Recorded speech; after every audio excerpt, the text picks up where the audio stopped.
পুরুলিয়ার ঘোরার জায়গাগুলো তো আপনাদের সাথে কিছু কিছু শেয়ার করেছি, কিন্তু আমরা যেই রিসর্টে ছিলাম সেটাই আপনাদের সাথে শেয়ার করা হয়নি। তাই ভাবলাম এই ভিডিওতে সেইটাই আমি আপনাদের সাথে শেয়ার করি।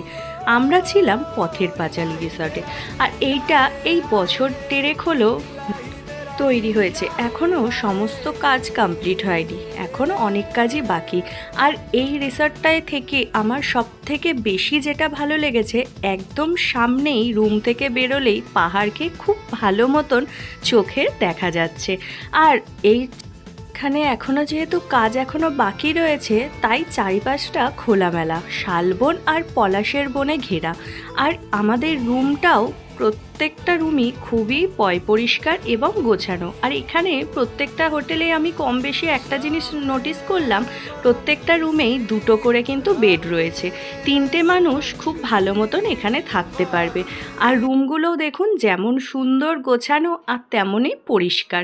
আর ভিডিওটা দেখুন, আপনাদের দেখে যদি কিছু ভালো লাগে আর এই রিসর্টের ব্যাপারে যদি আরও কিছু ইনফরমেশান চান, আমাকে কমেন্টস করবেন, আমি পুরো ডিটেলসটাই দিয়ে দেবো। আর ভিডিওটা দেখে আপনাদের যদি কিছু ভালো লেগে থাকে, যাওয়ার আগে আমার চ্যানেলটা সাবস্ক্রাইব করে যাবেন নতুন নতুন আরও ভিডিও দেখার জন্য। তাহলে আজ চলি, রাধে রাধে।